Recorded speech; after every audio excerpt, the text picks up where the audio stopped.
ಪ್ರೀತಿಯುಳ್ಳ ವೀಕ್ಷಕರೇ, ದೈವಾನ್ವೇಷಣೆ ಕಾರ್ಯಕ್ರಮದಲ್ಲಿ ಇಂದು ತಿರುಗಿ ನಾವು ಒಂದಾಗಿ ಸೇರಿ ಬರುವಂತೆ ದೇವರು ಸಹಾಯ ಮಾಡಿದ್ದಾನೆ.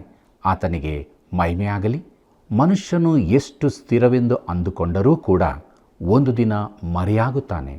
ಸೌಲ ಯೋನಾತಾನರ ಮರಣ ದಾವೀದನ ಜೀವಿತಕ್ಕೆ ಒಂದು ಕಡೆಯಲ್ಲಿ ದುಃಖವೂ ಇನ್ನೊಂದು ಕಡೆಯಲ್ಲಿ ದೇವರ ಚಿತ್ತಕ್ಕೆ ಅನುಗುಣವಾಗಿ ಜವಾಬ್ದಾರಿ ಹೊರುವ ಸಮಯವಾಯಿತು. ಬನ್ನಿರಿ, ಪರಾಕ್ರಮಶಾಲಿಗಳ ಬಗ್ಗೆ ದಾವೀದನ ಗೋಳಾಟದ ಗೀತರೂಪವನ್ನು ತಿಳಿದುಕೊಳ್ಳೋಣ. ನಮ್ಮ ಅಧ್ಯಯನವನ್ನು ಪ್ರಾರಂಭಿಸೋಣ.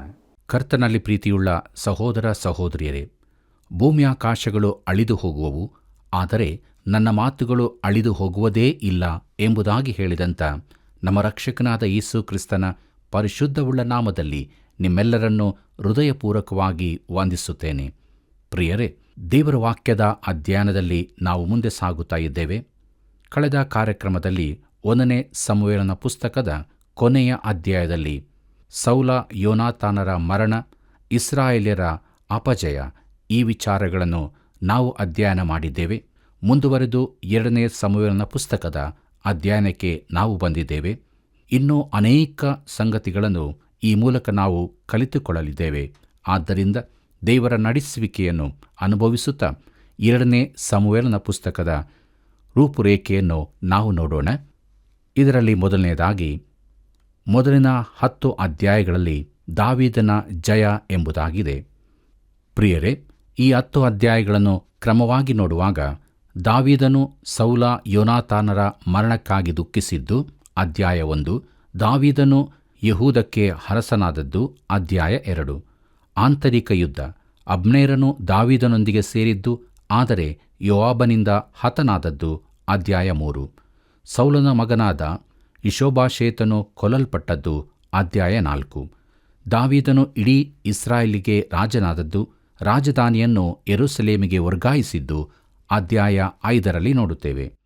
ಮಂಜೂಷವನ್ನು ಯೆರೂಸಲೇಮಿಗೆ ತರಲು ದಾವೀದನ ತಪ್ಪಾದ ಹಾಗೂ ಸರಿಯಾದ ಪ್ರಯತ್ನಗಳು ಅಧ್ಯಾಯ 6, ದಾವೀದನ ಮನೆಯನ್ನು ಕಟ್ಟುವೆನೆಂದು ದೇವರ ಒಡಂಬಡಿಕೆ ಅಧ್ಯಾಯ 7ರಲ್ಲಿ ನೋಡುತ್ತೇವೆ.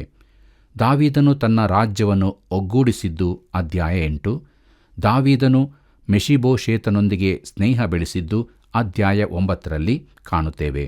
ಅಮ್ಮೋನನು ಹಾಗೂ ಸಿರಿಯಾದೊಂದಿಗೆ ದಾವೀದನ ಯುದ್ಧ ಅಧ್ಯಾಯ 10. ಮುಂದುವರೆದು ನಾವು ದಾವೀದನಿಗಾದ ತೊಂದರೆಗಳು ಎಂಬುದನ್ನು 11ನೇ ಅಧ್ಯಾಯದಿಂದ 24ನೇ ಅಧ್ಯಾಯದವರೆಗೆ ಧ್ಯಾನ ಮಾಡುವಾಗ ಕಂಡುಕೊಳ್ಳುತ್ತೇವೆ. ಅವುಗಳನ್ನು ಕ್ರಮವಾಗಿ ನೋಡುವಾಗ ದಾವೀದನ 2 ಮಹಾಪಾಪಗಳು ಅಧ್ಯಾಯ 11ರಲ್ಲಿ ಬರೆಯಲ್ಪಟ್ಟಿದೆ. ನಾತಾನನು ದಾವೀದನ ಪಾಪವನ್ನು ತಿಳಿಸಿದ್ದು ದಾವೀದನ ಪಶ್ಚಾತ್ತಾಪ ಅಧ್ಯಾಯ 12, ದಾವೀದನ ಮಗಳಾದ ತಾಮಾರಳನ್ನು ಅಮ್ಮೋನನು ಕೆಡಿಸಿದ್ದು, ಅಮ್ಮೋನನು ಅಬ್ಷಾಲೋಮನಿಂದ ಕೊಲ್ಲಲ್ಪಟ್ಟದ್ದು ಅಧ್ಯಾಯ 13ರಲ್ಲಿ ಕಾಣುತ್ತೇವೆ. ದಾವೀದನು ಅಬ್ಷಾಲೋಮನನ್ನು ಅರೆ ಹೃದಯದಿಂದ ಕ್ಷಮಿಸಿ ಬರಮಾಡಿಕೊಂಡದ್ದು ಅಧ್ಯಾಯ 14, ಅಬ್ಷಾಲೋಮನು ದಾವೀದನ ವಿರುದ್ಧ ದಂಗೆ ಎದ್ದದ್ದು ಅಧ್ಯಾಯ 15ರಲ್ಲಿ ನೋಡುತ್ತೇವೆ. ಮೆಷೀಬೋಶೇತನ ಸೇವಕನಾದ ಚೀಬನು ದಾವೀದನಿಗೆ ವಂಚಿಸಿದ್ದು, ಶಿಮ್ಮಿಯು ಶಪಿಸಿದ್ದು 16ನೇ ಅಧ್ಯಾಯದಲ್ಲಿ ನೋಡುತ್ತೇವೆ. ಮುಂದುವರೆದು ಅಬ್ಷಾಲೋಮನ ಸಲಹೆಗಾರರು ಅಹಿತೋಫೇಲನು ಹೂಷೈಯು ದಾವೀದನ ಮೇಲೆ ಬೀಳುವ ಕುರಿತು ಒಪ್ಪದಿದ್ದದ್ದು ಅಧ್ಯಾಯ 17, ಅಬ್ಷಾಲೋಮನು ಕೊಲ್ಲಲ್ಪಟ್ಟದ್ದು ದಾವೀದನ ಶೋಕ ಅಧ್ಯಾಯ 18ರಲ್ಲಿ ನೋಡುತ್ತೇವೆ. ಮುಂದಕ್ಕೆ ನಾವು ನೋಡುವಾಗ ದಾವೀದನು ಪುನಃ ಸಿಂಹಾಸನವನ್ನು ಏರಿದ್ದು ಅಧ್ಯಾಯ 19, ಶೇಬನು ದಾವೀದನಿಗೆ ವಿರುದ್ಧ ತಿರುಗಿ ಬಿದ್ದದ್ದು ಅಧ್ಯಾಯ 20ರಲ್ಲಿ ನೋಡುತ್ತೇವೆ. 3 ವರ್ಷಗಳ ಬರಗಾಲ, ಗಿಬ್ಯೋನ್ಯರು ಸೌಲನ ಮನೆಯ ಮೇಲೆ ಹಗೆ ತೀರಿಸಿದ್ದು, ಫಿಲಿಷ್ಟಿಯರೊಂದಿಗೆ ಯುದ್ಧ ಅಧ್ಯಾಯ 21ರಲ್ಲಿ ಬರೆಯಲ್ಪಟ್ಟಿದೆ. ದಾವೀದನ ಬಿಡುಗಡೆಯ ಗೀತ ಅಧ್ಯಾಯ 22, ದಾವೀದನ ಕೊನೆಯ ಮಾತುಗಳು, ದಾವೀದನ ಶೂರ ಸೈನಿಕರು ಅಧ್ಯಾಯ 23ರಲ್ಲಿ, ಹಾಗೂ ಕೊನೆಯದಾಗಿ 24ನೇ ಅಧ್ಯಾಯದಲ್ಲಿ ಕಾನೇಶ್ಮಾರಿ ತೆಗೆದು ದಾವೀದನು ಪಾಪ ಮಾಡಿದ್ದು, ಶಿಕ್ಷೆಯನ್ನು ಆರಿಸಿಕೊಂಡದ್ದು, ಆರೌನನ ಕಣವನ್ನು ಕ್ರಯಕ್ಕೆ ಕೊಂಡುಕೊಂಡದ್ದು ಎಂಬುದನ್ನು ನೋಡಲಿದ್ದೇವೆ. ಪ್ರೀತಿಯುಳ್ಳ ದೇವಜನರೇ, ಮುಂದಕ್ಕೆ ನಾವು 2ನೇ ಸಮುವೇಲನ ಪುಸ್ತಕದ 1ನೇ ಅಧ್ಯಾಯದ ಧ್ಯಾನವನ್ನು ಪ್ರಾರಂಭಿಸೋಣ. ಇದರ ಮುಖ್ಯ ಪ್ರಸ್ತಾಪ ದಾವೀದನು ಸೌಲ ಯೋನಾತಾನರ ಮರಣಕ್ಕಾಗಿ ದುಃಖಿಸಿದ್ದು. ಕರ್ತನಲ್ಲಿ ಪ್ರಿಯರೇ, ಈ ಅಧ್ಯಾಯದಲ್ಲಿ ದಾವೀದನು ಸೌಲ ಯೋನಾತಾನರ ಮರಣಕ್ಕಾಗಿ ದುಃಖಿಸುವುದನ್ನು ನೋಡುತ್ತೇವೆ. ಸೌಲನನ್ನು ಯಾರು ಕೊಂದರೆಂಬ ಪ್ರಶ್ನೆಗೆ ಪೂರ್ಣ ಉತ್ತರ ಈ ಅಧ್ಯಾಯದಲ್ಲಿ ದೊರಕಲಾರದು. ಆದರೆ ಇದಕ್ಕೆ ಇನ್ನೊಂದು ಸಂಶಯ ಸೇರಿಕೊಳ್ಳುತ್ತದೆ. ಇಸ್ರಾಯೇಲ್ಯರ ಪಾಳೆಯದಿಂದ ಹೊರಬಂದ ಅಮಲೇಕ್ಯನಾದ ಯುವಕನೊಬ್ಬನು ದಾವೀದನಿಗೆ ಸೌಲನ ಮರಣ ವಾರ್ತೆಯನ್ನು ತಿಳಿಸಿ ಅವನನ್ನು ಕೊಂದದ್ದು ತಾನೇ ಎಂದು ಹೇಳುತ್ತಾನೆ. ಈ ಕಾರ್ಯಕ್ಕಾಗಿ ದಾವೀದನು ಆ ಯೌವನಸ್ಥನನ್ನು ಕೊಲ್ಲಿಸುತ್ತಾನೆ. ಪ್ರಿಯರೇ, ದಾವೀದನು ಸೌಲ ಯೋನಾತಾನರ ಮರಣಕ್ಕಾಗಿ ಪಟ್ಟ ದುಃಖವು ಮನ ಮುಟ್ಟುವಂತಾದು, ಕಾವ್ಯಾತ್ಮಕವಾದದ್ದು ಆಗಿದ್ದು, ಅದು ಮನಸ್ಸಿಗೆ ನಾಟುವಂಥದ್ದೂ ಆಗಿತ್ತು.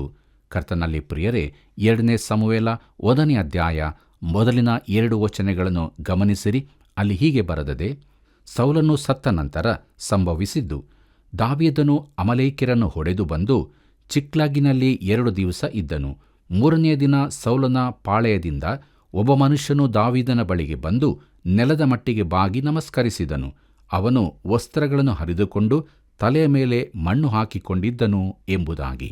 ಪ್ರೀತಿಯುಳ್ಳ ದೇವಜನರೇ, ಇಸ್ರಾಯೇಲ್ಯರ ಚರಿತ್ರೆಯಲ್ಲಿ ಇದು ಒಂದು ಕರಾಳ ದಿನವಾಗಿದೆ.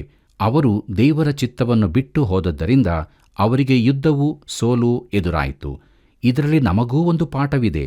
2ನೆಯ ಜಾಗತಿಕ ಯುದ್ಧದ ಅಂತ್ಯದ ಬಳಿಕ ನಾವು ಜಗತ್ತಿಗೆ ಶಾಂತಿ ತಂದಿದ್ದೇವೆಂದು ನೆನೆಸಿದೆವು. ಅಲ್ಲಿಂದ ಮುಂದೆ ನಾವು ನಮ್ಮ ಪ್ರಗತಿಗಳಲ್ಲಿ ಹೆಮ್ಮೆಪಟ್ಟು ದೇವರಿಂದ ದೂರವಾಗಿ ಪಾಪದಲ್ಲಿ ಮುಂದಿದ್ದೇವೆ. ಕರ್ತನಲ್ಲಿ ಪ್ರಿಯರೇ, ಜಾಗತಿಕ ಯುದ್ಧದ ಬಳಿಕ ಜಗತ್ತು ಶಾಂತಿಯನ್ನೇ ಕಾಣದಿರುವುದಕ್ಕೆ ಇದೂ ಒಂದು ಕಾರಣವೆಂದು ನಾನು ನೆನೆಸುತ್ತೇನೆ. ಅಂದಿನಿಂದಲೂ ಸತತವಾಗಿ ಯುದ್ಧಗಳು ನಡೆಯುತ್ತಲೇ ಇವೆ. ಪ್ರಿಯರೇ, ದೇವರ ಚಿತ್ತದ ಹೊರಗೆ ಹೋದರೆ ವ್ಯಕ್ತಿಗಾಗಲಿ ಜನಾಂಗಕ್ಕಾಗಲಿ ಅಶಾಂತಿ ಯುದ್ಧಗಳನ್ನು ಎದುರಿಸಲೇಬೇಕಾಗುತ್ತದೆ. ದೇವರ ವಾಕ್ಯದಲ್ಲಿ ನೋಡುತ್ತೇವೆ. ಯೆಶಾಯನ ಪ್ರವಾದನೆ ಗ್ರಂಥ 57ನೇ ಅಧ್ಯಾಯ 21ನೇ ವಚನದಲ್ಲಿ, ದುಷ್ಟರಿಗೆ ಸಮಾಧಾನವೇ ಇಲ್ಲವೆಂದು ನನ್ನ ದೇವರು ನುಡಿಯುತ್ತಾನೆ ಎಂಬುದಾಗಿ. ಪ್ರಿಯರೇ, ಯೆಶಾಯನು ಇದನ್ನು 3 ಆವರ್ತಿ ಹೇಳಿದ್ದಾನೆ. ಇದು ನಮಗೂ ಅನ್ವಯಿಸುತ್ತದೋ ಎಂಬುದೇ ನನ್ನ ಪ್ರಶ್ನೆಯಾಗಿದೆ. ಕರ್ತನಲ್ಲಿ ಪ್ರಿಯರೇ, ನಾನು ಈ ಮೊದಲು ಹೇಳಿದಂತೆ ಯುದ್ಧದಲ್ಲಿನ ಸೋಲಿನಿಂದ ಇಸ್ರಾಯೇಲರಿಗೆ ಕರಾಳ ದಿನಗಳು ಪ್ರಾರಂಭವಾಯಿತು. ಅವರ ಆಗಿನ ಸ್ಥಿತಿಯನ್ನು ನಾವು ಗಮನಿಸಬಹುದು. ಅರಸನಾದ ಸೌಲನು ಸತ್ತಿದ್ದಾನೆ. ಯೋನಾತಾನನು ಅವನ 3 ಮಂದಿ ಮಕ್ಕಳೂ ಸತ್ತಿದ್ದಾರೆ. ಇಸ್ರಾಯೇಲ್ಯರು ಯುದ್ಧದಲ್ಲಿ ಸೋತಿದ್ದಾರೆ. ಗೆಲ್ಲಾಯದ ಸುತ್ತಣ ಉತ್ತರ ಭಾಗವನ್ನೆಲ್ಲ ಫಿಲಿಷ್ಟಿಯರು ವಶಪಡಿಸಿಕೊಂಡಿದ್ದಾರೆ. ಅವರು ದಕ್ಷಿಣದ ಕಡೆಗೂ ಮುಂದುವರಿದಿದ್ದಾರೆ. ಪ್ರಿಯರೇ, ಯುದ್ಧದಲ್ಲಿ ಏನಾಯಿತೆಂದು ದಾವೀದನಿಗೆ ತಿಳಿದಿರಲಿಲ್ಲ. ಅವನೂ ಅವನೊಂದಿಗಿದ್ದವರು ಅಮಲೇಕ್ಯರಿಂದ ತಮ್ಮ ಜನರನ್ನು ಬಿಡಿಸಿಕೊಳ್ಳುವುದರಲ್ಲಿದ್ದರು. ಅವರು ಚಿಕ್ಲಗ್ಗೆ ಹಿಂದೆ ಬಂದು 2 ದಿನವಾಯಿತು. ಅವರಿಗೇನೂ ವರ್ತಮಾನ ದೊರೆಯಲಿಲ್ಲ. ಕೊನೆಗೂ ಸೋತುಹೋದ ಕೆಸರು ಮಣ್ಣು ಮೈಗೆ ಅಂಟಿದ್ದ ಹರಿದ ಬಟ್ಟೆಯ ಒಬ್ಬನು ದಾವೀದನ ಪಾಳೆಯಕ್ಕೆ ಬಂದನು. ತಾನು ಯುದ್ಧ ಸ್ಥಳದಿಂದ ಬಂದಿದ್ದೇನೆಂದು ಅವನು ಹೇಳಿದನು. ಫಿಲಿಷ್ಟಿಯರಿಗೆ ಯುದ್ಧದಲ್ಲಿ ಜಯವಾಯಿತೆಂದು, ಸೌಲನು ಕೊಲ್ಲಲ್ಪಟ್ಟನೆಂದು ಅಲ್ಲಿ ನಡೆದ ಸಂಗತಿಯನ್ನೆಲ್ಲ ಅವನು ತಿಳಿಸಿದನು. ಪ್ರೀತಿಯುಳ್ಳ ದೇವಜನರೇ, 2 ಸಮುವೇಲ 1ನೇ ಅಧ್ಯಾಯ 3ನೇ ವಚನದಿಂದ 10ನೇ ವಚನದವರೆಗೆ ಗಮನಿಸಿರಿ. ಅಲ್ಲಿ ಹೀಗೆ ಬರೆದದೆ: ದಾವೀದನು ಅವನನ್ನು, ನೀನು ಎಲ್ಲಿಂದ ಬಂದಿ ಎಂದು ಕೇಳಲು ಅವನು, ನಾನು ಇಸ್ರಾಯೇಲ್ಯರ ಪಾಳೆಯದಿಂದ ತಪ್ಪಿಸಿಕೊಂಡು ಬಂದೆನು ಎಂದು ಉತ್ತರ ಕೊಟ್ಟನು. ಆಗ ದಾವೀದನು, ದಯವಿಟ್ಟು ಕಾರ್ಯವೇನಾಯಿತೆಂದು ತಿಳಿಸು ಅನ್ನಲು ಆ ಮನುಷ್ಯನು, ಇಸ್ರಾಯೇಲ್ಯರು ರಣರಂಗದಿಂದ ಓಡಿಹೋದರು, ಅನೇಕರು ಮಡಿದರು, ಸೌಲನು ಅವನ ಮಗನಾದ ಯೋನಾತಾನನು ಮೃತಿ ಹೊಂದಿದರು ಎಂದು ತಿಳಿಸಿದನು. ದಾವೀದನು ವರ್ತಮಾನ ತಂದ ಆ ಪ್ರಾಯಸ್ಥನಿಗೆ, ಸೌಲನು ಅವನ ಮಗನಾದ ಯೋನಾತಾನನು ಸತ್ತಿರುವುದು ನಿನಗೆ ಹೇಗೆ ಗೊತ್ತಾಯಿತು ಎಂದು ಪ್ರಶ್ನಿಸಲು ಅವನು, ನಾನು ಆಕಸ್ಮಾತ್ತಾಗಿ ಗಿಲೊಬ್ಬಾವ ಪರ್ವತ ಪ್ರದೇಶಕ್ಕೆ ಬಂದಾಗ ಸೌಲನು ತನ್ನ ಬರ್ಜಿಯನ್ನೂರಿಕೊಂಡು ನಿಂತಿರುವುದನ್ನು, ರಥಿಕರು ರಾವುತರು ಅವನನ್ನು ಹಿಂದಟ್ಟಿ ಬರುತ್ತಿರುವುದನ್ನು ಕಂಡೆನು. ಅವನು ತಿರುಗಿಕೊಂಡು ನನ್ನನ್ನು ಕಂಡು ಕರೆದನು. ನಾನು, ಇಗೋ ಬಂದೆನು ಎಂದು ಹೇಳಿ ಹೋದಾಗ ಅವನು, ನೀನಾರು ಎಂದು ಕೇಳಿದಕ್ಕೆ ಅಮಲೇಕ್ಯನೆಂದು ಉತ್ತರ ಕೊಟ್ಟೆನು. ಆಗ ಅವನು ನನಗೆ, ನೀನು ಕೃಪೆಮಾಡಿ ಹತ್ತಿರ ಬಂದು ನನ್ನನ್ನು ಕೊಂದು ಹಾಕು, ಯಾಕಂದರೆ ನನ್ನಲ್ಲಿ ಜೀವವು ಇನ್ನೂ ಪೂರ್ಣವಾಗಿರುವುದರಿಂದ ನನಗೆ ಸಂಕಟ ಹಿಡಿದದೆ ಎಂದು ಹೇಳಿದನು. ನಾನು ಹತ್ತಿರ ಹೋಗಿ ಅವನು ಬಿದ್ದು ಬಿಟ್ಟರೆ ಬದುಕಲಾರನೆಂದು ನೆನೆಸಿ ಅವನನ್ನು ಕೊಂದು ಹಾಕಿ ಅವನ ತಲೆಯ ಮೇಲಣ ಕಿರೀಟವನ್ನು, ರಟ್ಟೆಯಲ್ಲಿದ್ದ ಬಳೆಯನ್ನೂ ತೆಗೆದುಕೊಂಡು ಅವುಗಳನ್ನು ನನ್ನ ಒಡೆಯನಾದ ನಿನಗೆ ತಂದಿದ್ದೇನೆ ಅಂದನು ಎಂಬುದಾಗಿ. ಪ್ರೀತಿಯುಳ್ಳ ದೇವಜನರೇ, ಈ ಅಮಲೇಕ್ಯನು ಸತ್ಯವನ್ನು ನುಡಿಯುತ್ತಿದ್ದಾನೋ ಇಲ್ಲವೇ ಸೌಲನ ಮೃತದೇಹವನ್ನು ಕಂಡು ಶವದಿಂದ ಕಿರೀಟ, ರಟ್ಟೆಯಲ್ಲಿದ್ದ ಬಳೆಯನ್ನೂ ತೆಗೆದು ದಾವೀದನ ಬಳಿಗೆ ತಂದಿದ್ದಾನೋ ನಮಗೆ ಗೊತ್ತಿಲ್ಲ. ಸೌಲನು ತನ್ನ ಕತ್ತಿಯ ಮೇಲೆ ಬಿದ್ದ ಬಳಿಕ ಈ ಅಮಲೇಕ್ಯನು ಅವನನ್ನು ಕಂಡಾಗ ಸೌಲನು ಇನ್ನೂ ಜೀವಂತವಿದ್ದನೆಂದು ನನ್ನ ಅನಿಸಿಕೆ. ಪ್ರಿಯರೇ, ಆಗ ಸೌಲನು ತನ್ನನ್ನು ಕೊಂದು ಬಿಡಲು ಅವನಿಗೆ ಹೇಳಿರಬಹುದು. ಈ ಯೌವನಸ್ಥನು ತಾನು ಮಾಡಿದ್ದನ್ನು ದಾವೀದನಿಗೆ ಹೇಳಿದ್ದು ಆಶ್ಚರ್ಯ ಸಂಗತಿಯಲ್ಲವೇ? ತಾನು ಮಾಡಿದ ಕಾರ್ಯಕ್ಕೆ ದಾವೀದನು ತನಗೆ ಬಹುಮಾನವನ್ನು, ಜೀವನ ಪರ್ಯಂತರ ಆಧಾರವನ್ನು ಕೊಡಬಹುದೆಂದು ಅವನು ನೆನೆಸಿರಬಹುದು.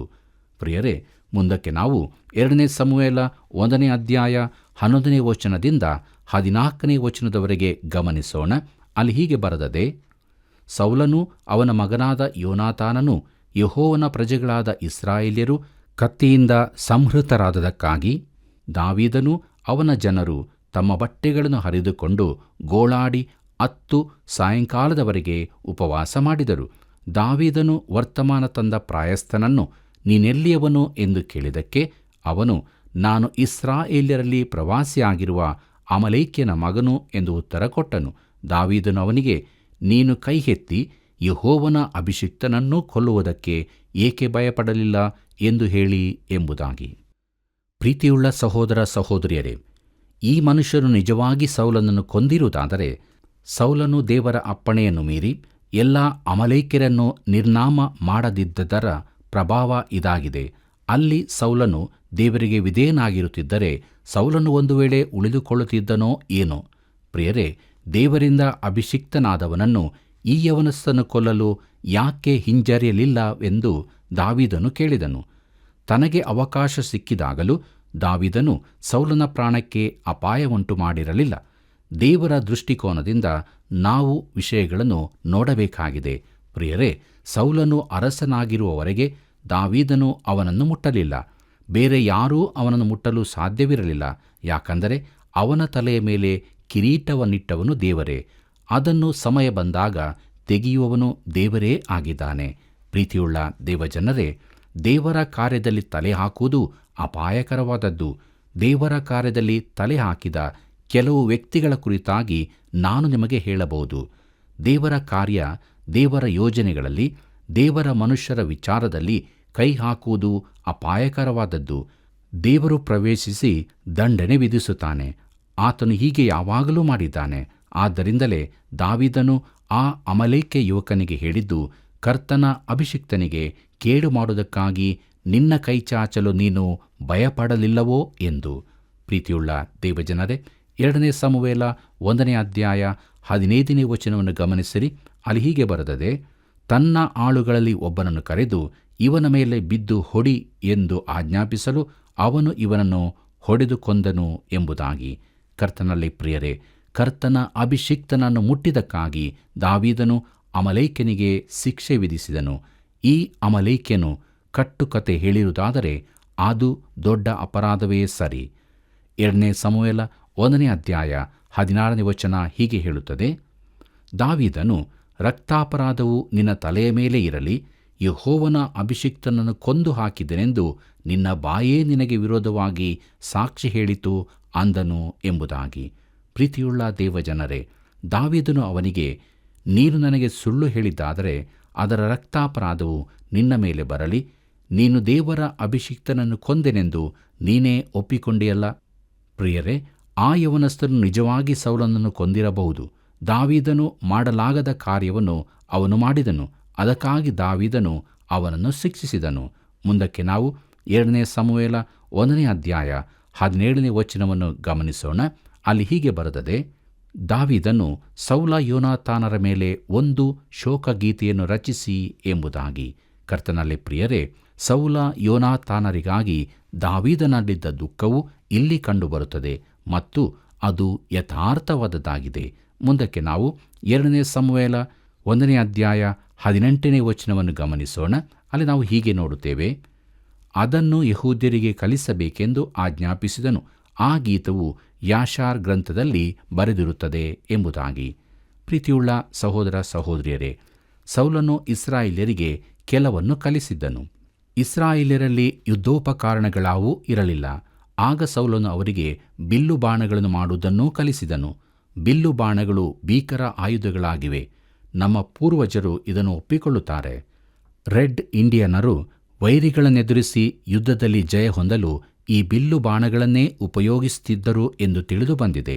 2 ಸಮುವೇಲ 1ನೇ ಅಧ್ಯಾಯ 19ನೇ ವಚನ ಹೀಗೆ ಹೇಳುತ್ತದೆ: ಇಸ್ರಾಯೇಲ್ಯರೇ, ನಿಮ್ಮ ವೈಭವವು ನಿಮ್ಮ ಗುಡ್ಡಗಳಲ್ಲಿ ಮಣ್ಣು ಪಾಲಾಗಿ ಹೋಯಿತು. ಅಯ್ಯೋ, ಪರಾಕ್ರಮಶಾಲಿಗಳೇ, ಹೇಗೆ ಹತರಾದಿರಿ ಎಂಬುದಾಗಿ. ಕರ್ತನಲ್ಲಿ ಪ್ರಿಯರೇ, ದಾವೀದನ ಗೋಳಾಟವು ಗೀತರೂಪದಲ್ಲಿ ಹೊರಹೊಮ್ಮಿತು. ಇಸ್ರಾಯೇಲ್ಯರ ಮಧುರ ಗೀತಕಾರನಿಗೆ ಅದು ಸ್ವಾಭಾವಿಕವಾಗಿ ಬಂತು. ಮುಂದಕ್ಕೆ ನಾವು 2 ಸಮುವೇಲ 1ನೇ ಅಧ್ಯಾಯ 20ನೇ ವಚನವನ್ನು ಗಮನಿಸೋಣ. ಅಲ್ಲಿ ಹೀಗೆ ನೋಡುತ್ತೇವೆ: ಈ ಸಂಗತಿಯನ್ನು ಗತ್ ಊರಿನಲ್ಲಿ ತಿಳಿಸಬೇಡಿರಿ, ಅಷ್ಕೆಲೋನಿನ ಬೀದಿಗಳಲ್ಲಿ ಸಾರಬೇಡಿರಿ. ಫಿಲಿಷ್ಟಿಯರ ಹೆಂಗಸರು ಸಂತೋಷಿಸಾರು, ಸುನ್ನತಿ ಇಲ್ಲದವರ ಸ್ತ್ರೀಯರು ಉಲ್ಲಾಸಿಸಾರು ಎಂಬುದಾಗಿ. ಪ್ರೀತಿಯುಳ್ಳ ಸಹೋದರ ಸಹೋದರಿಯರೇ, ಗತ್ ಎಂಬುದು ಫಿಲಿಷ್ಟಿಯರ ರಾಜಧಾನಿಯಾಗಿತ್ತು. ಅಷ್ಕೆಲೋನು ಗಾಜಾ ಪ್ರದೇಶದಲ್ಲಿದ್ದು ಫಿಲಿಷ್ಟಿಯರ 5 ಪಟ್ಟಣಗಳಲ್ಲಿ ಅದು ಒಂದಾಗಿತ್ತು. ಮುಂದಕ್ಕೆ ನಾವು 2 ಸಮುವೇಲ 1ನೇ ಅಧ್ಯಾಯ 21 ಮತ್ತು 22ನೇ ವಚನವನ್ನು ಗಮನಿಸೋಣ. ಅಲ್ಲಿ ಹೀಗೆ ನೋಡುತ್ತೇವೆ: ಗಿಲೊಬ್ಬಾವ ಗುಡ್ಡಗಳೇ, ನಿಮ್ಮ ಮೇಲೆ ಮಂಜು ಮಳೆಯು ನೈವೇದ್ಯಕ್ಕಾಗಿ ಫಲಿಸುವ ಹೊಲಗಳು ಇಲ್ಲದೆ ಹೋಗಲಿ. ಅಲ್ಲಿ ಪರಾಕ್ರಮಶಾಲಿಗಳ ಗುರಾಣಿಗಳು ಬಿದ್ದಿರುತ್ತವೆ. ಸೌಲನ ಗುರಾಣಿಯು ಅಭಿಷಿಕ್ತನಲ್ಲದವನ ಗುರಾಣಿಯಂತೆ ಬಿದ್ದಿದೆ. ಯೋನಾತಾನನ ಬಿಲ್ಲು ಹತರಾದವರ ರಕ್ತವನ್ನು ಹೀರದೆಯೂ ಪರಾಕ್ರಮಶಾಲಿಗಳ ಕೊಬ್ಬನ್ನು ಭುಜಿಸದೆಯೂ ಬರುತ್ತಿರಲಿಲ್ಲ. ಸೌಲನ ಕತ್ತಿಯು ವ್ಯರ್ಥವಾಗಿ ಹಿಂದಿರುಗುತ್ತಿರಲಿಲ್ಲ ಎಂಬುದಾಗಿ. ಕರ್ತನಲ್ಲಿ ಪ್ರಿಯರೇ, ಸೌಲನಾಗಲಿ ಯೋನಾತಾನನಿಗಾಗಲಿ ಹೇಡಿಗಳೆಂದು ಯಾರೂ ಹೇಳಲಿಕ್ಕಿಲ್ಲ. ಅವರ ಜೀವಿತ ಪರಾಕ್ರಮದಿಂದ ಕೂಡಿದಂಥ ಜೀವಿತವಾಗಿತ್ತು. 2 ಸಮುವೇಲ 1ನೇ ಅಧ್ಯಾಯ 23 ಮತ್ತು 24ನೇ ವಚನವನ್ನು ಗಮನಿಸಿರಿ. ಅಲ್ಲಿ ಹೀಗೆ ಬರೆದದೆ: ಸೌಲ ಯೋನಾತಾನರು ಪ್ರಿಯರೂ ಮನೋಹರರೂ ಆಗಿದ್ದರು. ಅವರು ಜೀವಿಸುವಾಗಲೂ ಸಾಯುವಾಗಲೂ ಅಗಲಿದವರಲ್ಲ. ಅವರು ಹದ್ದುಗಳಿಗಿಂತಲೂ ವೇಗವುಳ್ಳವರು, ಸಿಂಹಗಳಿಗಿಂತಲೂ ಬಲವುಳ್ಳವರು. ಇಸ್ರಾಯೇಲ್ ಸ್ತ್ರೀಯರೇ, ಸೌಲನಿಗಾಗಿ ಗೋಳಾಡಿರಿ. ನಿಮಗೆ ಉಲ್ಲಾಸಕರವಾದ ರಕ್ತಾಂಬರಗಳನ್ನು ಉಡಿಸಿ ಅವುಗಳ ಮೇಲೆ ಸುವರ್ಣಾಭರಣಗಳನ್ನು ತೊಡಿಸಿದವನು ಆತನೇ ಅಲ್ಲವೋ ಎಂಬುದಾಗಿ. ಕರ್ತನಲ್ಲಿ ಪ್ರೀತಿಯುಳ್ಳ ದೇವಜನರೇ, ಸೌಲನು ದೇಶಕ್ಕೆ ಸಮೃದ್ಧಿಯನ್ನು ಒದಗಿಸಿದ್ದನು ಎಂಬುದಾಗಿ ನೋಡುತ್ತೇವೆ. 2 ಸಮುವೇಲ 1ನೇ ಅಧ್ಯಾಯ 25ನೇ ವಚನ ಹೀಗೆ ಹೇಳುತ್ತದೆ: ಅಯ್ಯೋ, ಪರಾಕ್ರಮಶಾಲಿಗಳೇ, ಯುದ್ಧದಲ್ಲಿ ಹೇಗೆ ಮಡಿದು ಹೋದಿರಿ ಎಂಬುದಾಗಿ. ಕರ್ತನಲ್ಲಿ ಪ್ರಿಯರೇ, ದಾವೀದನು ಹೇಳುತ್ತಾನೆ: ಯೋನಾತಾನನು ನಿಮ್ಮ ಬೆಟ್ಟಗಳಲ್ಲಿ ಹತನಾಗಿ ಬಿದ್ದಿದ್ದಾನಲ್ಲ ಎಂಬುದಾಗಿ. ದಾವೀದನು ಯೋನಾತಾನನು ಪ್ರಾಣ ಸ್ನೇಹಿತರಾಗಿದ್ದರು. ಅವರು ಒಬ್ಬರನ್ನೊಬ್ಬರು ಅತಿಯಾಗಿ ಪ್ರೀತಿಸುತ್ತಿದ್ದರು. 2 ಸಮುವೇಲ 1ನೇ ಅಧ್ಯಾಯ 26ನೇ ವಚನಕ್ಕೆ ಬರೋಣ. ಅಲ್ಲಿ ಹೀಗೆ ನೋಡುತ್ತೇವೆ: ಯೋನಾತಾನನೇ, ನನ್ನ ಸಹೋದರನೇ, ನಿನಗೋಸ್ಕರ ನನ್ನಲ್ಲಿ ಬಹು ಸಂಕಟ ಉಂಟಾಗಿದೆ. ನೀನು ನನಗೆ ಬಹು ಮನೋಹರನಾಗಿದ್ದಿ. ನನ್ನ ಮೇಲಿದ್ದ ನಿನ್ನ ಪ್ರೀತಿಯು ಆಶ್ಚರ್ಯಕರವಾದದ್ದೇ ಸರಿ. ಅದು ಸತೀ ಪ್ರೇಮಕ್ಕಿಂತಲೂ ಶ್ರೇಷ್ಠವಾದದ್ದು ಎಂಬುದಾಗಿ. ಕರ್ತನಲ್ಲಿ ಪ್ರೀತಿಯುಳ್ಳ ದೇವಜನರೇ, ದಾವೀದನು ಸತೀ ಪ್ರೇಮಕ್ಕಿಂತ ಶ್ರೇಷ್ಠವಾದದ್ದು ಎಂದು ಹೇಳುತ್ತಾನೆ. ಅವನು ಯೋನಾತಾನನ ಸಹೋದರಿಯನ್ನು ವಿವಾಹವಾಗಿದ್ದನು. ಮುಂದಕ್ಕೆ ಆಕೆ ದಾವೀದನನ್ನು ವಂಚಿಸಿದಳು. ಅವನು ವೀರನಾಗಿರುವಾಗ ಮೀಕಳಲು ಅವನ ಕಾರ್ಯಕ್ಕೆ ಮಾರು ಹೋಗಿ ಅವನನ್ನು ಪ್ರೀತಿಸಿರಬೇಕು. ಆದರೆ ಆಕೆ ಅವನನ್ನು ಅಸಹ್ಯಪಡುವ ದಿವಸವೂ ಬಂದಿತ್ತು. ಕರ್ತನಲ್ಲಿ ಪ್ರಿಯರೇ, ಪ್ರೇಮ ಪ್ರಸಂಗಗಳಲ್ಲಿ ದಾವೀದನು ಹೆಚ್ಚು ಯಶಸ್ವಿಯಾಗಿರಲಿಲ್ಲ. ಬತ್ಷೆಬಳೊಂದಿಗಿನ ಸಂಬಂಧವು ದಾವೀದನ ಪಾಪದ ಫಲವೇ ಆಗಿದ್ದು, ದೇವರು ಅದಕ್ಕಾಗಿ ಅವನನ್ನು ಶಿಕ್ಷಿಸಿದರೂ ದಾವೀದನಿಗೆ ಸ್ತ್ರೀಯರೊಂದಿಗೆ ಸಮಸ್ಯೆಯಿತ್ತು. ಆದರೆ ಯೋನಾತಾನನ ಕುರಿತು ಹೇಳುವಾಗ ಅವನ ಮರಣದ ತನಕವೂ ತನಗೆ ನಂಬಿಗಸ್ತನಾಗಿದ್ದವನೆಂದು ದಾವೀದನು ಹೇಳುತ್ತಾನೆ. ದಾವೀದನೊಂದಿಗಿದ್ದ ಅವನ ಹಿಂಬಾಲಕರೂ ಕೂಡ ಎಲ್ಲಾ ಸಮಯದಲ್ಲೂ ಅವನಿಗೆ ನಂಬಿಗಸ್ತರಾಗಿದ್ದರೆಂಬುದು ಗಮನಾರ್ಹ ಸಂಗತಿಯಾಗಿದೆ. ಅವನ ಸಂಪರ್ಕಕ್ಕೆ ಬಂದವರು ಅವನಿಗೆ ಜೀವಮಾನ ಪರ್ಯಂತರ ನಿಷ್ಠೆಯಿಂದಿರುವ ಹಾಗೆ ಒಂದು ರೀತಿಯ ಆಕರ್ಷಣೆ ಅವನಲ್ಲಿತ್ತು. ಅವನು ಅಂಥ ವ್ಯಕ್ತಿಯಾಗಿದ್ದನು. ಪ್ರೀತಿಯುಳ್ಳ ದೇವಜನರೇ, ಕೊನೆಯದಾಗಿ ನಾವು 2 ಸಮುವೇಲ 1ನೇ ಅಧ್ಯಾಯ 27ನೇ ವಚನವನ್ನು ಗಮನಿಸೋಣ. ಅಲ್ಲಿ ನಾವು ಹೀಗೆ ನೋಡುತ್ತೇವೆ: ಅಯ್ಯೋ, ಪರಾಕ್ರಮಶಾಲಿಗಳು ಹೇಗೆ ಹತರಾದರು, ಯುದ್ಧಾಯುಧಗಳು ಹೇಗೆ ಹಾಳಾದವು ಎಂಬುದಾಗಿ. ಪ್ರೀತಿಯುಳ್ಳ ದೇವಜನರೇ, ಇದು ಯೋನಾತಾನನಿಗೆ ಸಲ್ಲಿಸಲ್ಪಟ್ಟ ಯೋಗ್ಯ ಗೌರವವಾಗಿದೆ. ಸೌಲ ಯೋನಾತಾನರ ವಿಷಯದಲ್ಲಿ ದಾವೀದನ ದುಃಖವು ಮನಮುಟ್ಟುವಂಥದ್ದಾಗಿದೆ. ಇದು ದೇವರ ವಾಕ್ಯದಲ್ಲಿನ ಅತಿ ವಿಶೇಷವಾದ ಶೋಕಗೀತೆಯಾಗಿದೆ. ಪ್ರೀತಿಯುಳ್ಳ ಸಹೋದರ ಸಹೋದರಿಯರೇ, ಮುಂದಿನ ಅಧ್ಯಾಯದಲ್ಲಿ ದಾವೀದನು ಯಹೂದ್ಯರ ಅರಸನಾಗಿ ಮಾಡಲ್ಪಟ್ಟದ್ದನ್ನೂ ಕಾಣುತ್ತೇವೆ.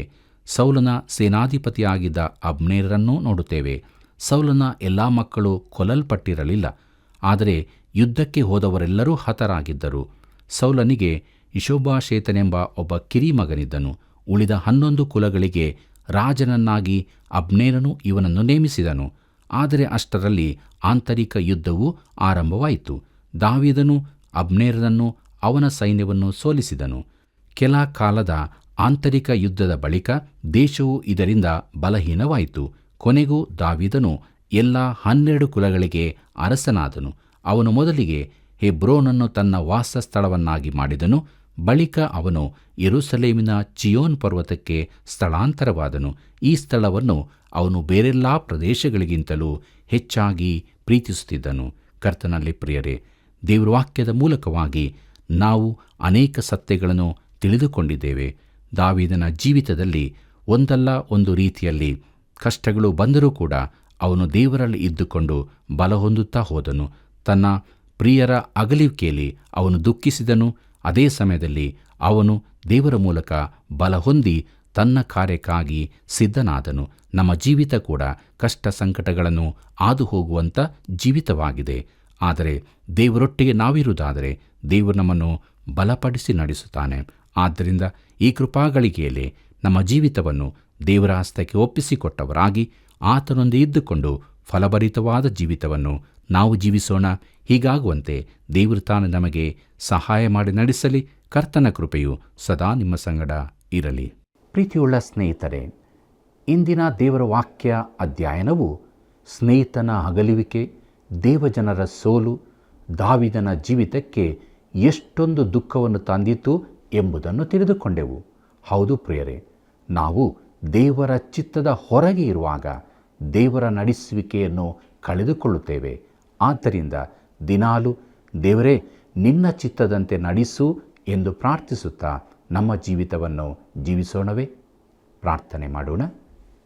ಕೃಪಾಳು ದೇವರೇ, ಈ ಅಮೂಲ್ಯವಾದ ಸಮಯಕ್ಕಾಗಿ ನಿನಗೆ ಸ್ತೋತ್ರ ಹೇಳುತ್ತೇವೆ. ನಮ್ಮ ಜೀವಿತದಲ್ಲಿರುವಂಥ ದುಃಖ, ಸಮಸ್ಯೆ, ಕಷ್ಟ, ಕಣ್ಣೀರು ಇವುಗಳ ಮಧ್ಯದಲ್ಲಿ ನಾವು ನಿನ್ನೊಟ್ಟಿಗೆ ಇದ್ದುಕೊಂಡು ಅವುಗಳನ್ನು ಜಯಿಸುವಂತೆ ನಮಗೆ ನಿನ್ನ ಬಲವನ್ನು, ಕೃಪೆಯನ್ನು ಇನ್ನೆಚ್ಚಾಗಿ ಅನುಗ್ರಹಿಸಿಕೊಡು. ನಿನ್ನ ಜೀವವುಳ್ಳ ವಾಕ್ಯಗಳು ನಮ್ಮಲ್ಲಿ ಸಮೃದ್ಧಿಯಾಗಿ ವಾಸವಾಗಿರಲಿ. ನಮ್ಮೆಲ್ಲ ವೀಕ್ಷಕರನ್ನು ಕರುಣ ಮಾಡು. ನಿನ್ನ ಚಿತ್ತಕ್ಕೆ ವಿರುದ್ಧವಾಗಿ ಇರುವುದಾದರೆ, ನಿನ್ನ ಚಿತ್ತದ ಹೊರಗಡೆ ಇರುವುದಾದರೆ ಕರುಣಿಸಿ ನಿನ್ನ ಚಿತ್ತಕ್ಕೆ ವಿಧೇಯರಾಗಿ ಜೀವಿಸುವಂತೆ ಬಲಪಡಿಸಿ, ಆಶೀರ್ವದಿಸಿ ನಡೆಸಿ. ಎಲ್ಲರ ಜೀವಿತದಲ್ಲಿ ನೀನು ಮಾತ್ರ ಮಹಿಮೆ ಹೊಂದು. ಯೇಸುವಿನ ನಾಮದಲ್ಲಿ ಬೇಡಿದ್ದೇವೆ ತಂದೆಯೇ, ಆಮೆನ್. ಆತ್ಮೀಯ ವೀಕ್ಷಕರೇ, ಮುಂದಿನ ಕಾರ್ಯಕ್ರಮಕ್ಕಾಗಿ ಸಿದ್ಧರಾಗಿರಿ. ತಿರುಗಿ ಭೇಟಿಯಾಗೋಣ. ವಂದನೆಗಳು.